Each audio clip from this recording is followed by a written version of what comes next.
So this past Friday, after also doing the same thing this past Monday, Donald Trump announced new tariffs on a lot of America's allies, including a 30% tariff on Europe, 30% tariffs on South American countries. And then earlier in the week on Monday, as I mentioned, he had put 25% tariffs on Japan, 25% tariffs on South Korea. And then, of course, we've got August 1st coming up, and that's when the tariffs go out to everybody who hasn't made a trade deal, which is literally everybody because nobody's actually made a trade deal. Now, there's a good chance Donald Trump chickens out of this, as he always does. After all, taco. But as of right now, the rest of the world is just getting sick and tired of this bullcrap, right? Trump hasn't even been in office for 6 full months, yet the entire time he has been in office, these countries have had to deal with this schizophrenic president and his on-again, off-again, manic, depressive tariff policy. They don't know what the hell's going on. They know they can't negotiate with him because he's insane. He doesn't even know what he's trying to do. He's given us a dozen different reasons why he's launched a trade war in the first place. He's making demands that corporations in these foreign countries could never meet, like uproot yourself and move to the United States. It's literally what he's telling them they have to do. And no, they're not going to do it. So, the rest of the world has finally hit a breaking point, according to the New York Times.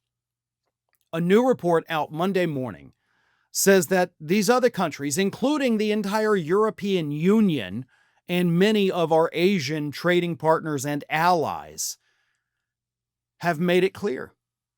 They want the U.S. to be involved. They understand that the U.S. is still the global trade leader for the most part in terms of what they buy and how much they sell to everybody else. We're not necessarily at the top of the list, but due to our military superiority and, of course, our economic strength, we are number one. And the rest of the world knows that. And they want us to be involved.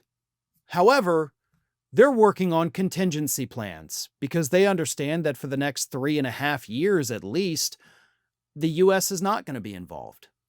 So what's happening, according to the leaders in these countries, Indonesia, India, the South Pacific countries, Asian countries, they're working on plans to go forward without us. Not selling us things and not buying things from us. The European Union specifically is almost giddy over the prospect of this.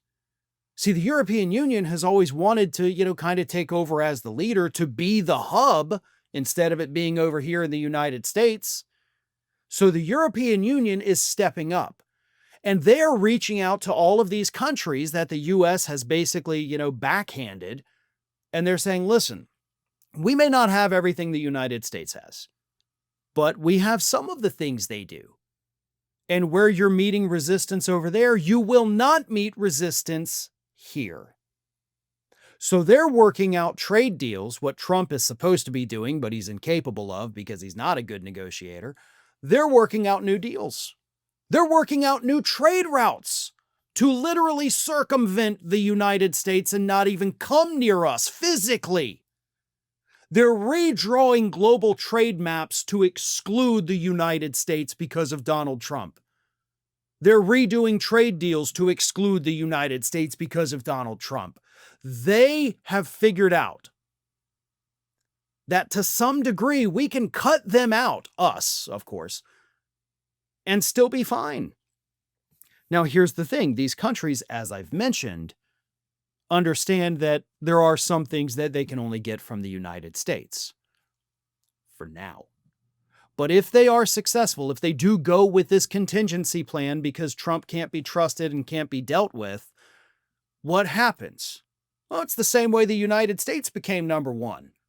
We started doing things that other people weren't, or it was too expensive for other people to do. So we did it and we started selling it. And next thing you know, we're the leaders. Everything we do here can be done somewhere else. And the rest of the world understands that. I don't think Trump and the MAGA Republicans do. But it's like, we build the most cars. Oh, you think we can't just build cars other places? Because they can.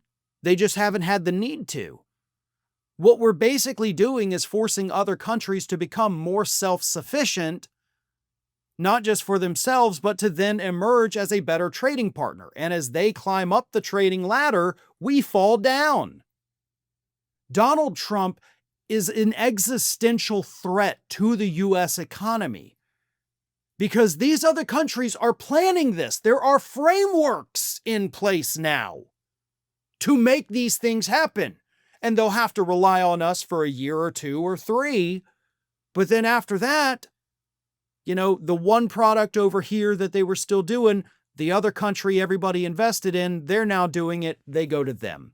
Same thing with this product in this country, this product in this country. So nobody has to do it all. Everybody just takes over one part of what they were getting from the United States.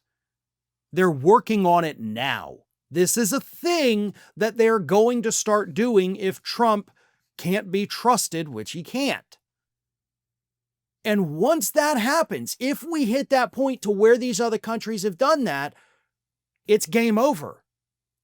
We can't just get a new president 3.5 years from now and be like, okay, everybody come back, buy our stuff, because they're going to be like, hey, that's really great for you guys, but we don't need it now. Because we're actually getting it from over here. It's cheaper. It's better. So, best of luck. But you screwed us over for 4 years, so we moved on. It's like a relationship. It's great that you've bettered yourself, right? But we broke up 4 years ago. And I'm dating someone else. I'm married now. It's what the rest of the world is doing. They're on Match.com while we're still over here throwing a temper tantrum thinking we can get them back. It ain't going to happen. And that is going to destroy the U.S. economy. Not immediately, but eventually, and possibly forever. Did you know that you might be missing out on wonderful content from me? I mean, you're here already because clearly you like what you see. So if you're not already, please do subscribe to the channel. Make sure you like the video, share them with your friends and family, but also follow me across the rest of the social media world. And it's not that hard to do. Whether it's X or Twitter, whatever you want to call it, Facebook, Instagram, TikTok, Threads, on every one of those platforms, you can find me at the username @FarronBalanced. Simple enough, right? So get on it. And if you don't feel like going to each one of those outlets individually, lucky for you, we have links in the description of this video to take you right to my pages across all of social media. So don't miss a minute. And while you're at it, make sure you're also subscribed to the Ring of Fire YouTube channel, which I have been hosting for many, many years now. We've got more than 1 million subscribers over there, and there is fresh content over there every single day of the week. So again, if you're not subscribed, subscribe to this channel. And while you're at it, go subscribe to Ring of Fire at youtube.com/The Ring of Fire and @FarronBalanced across every social media platform that, of course, is not considered just a far-right hellscape. Well, maybe Twitter is, but that's a story for a different day.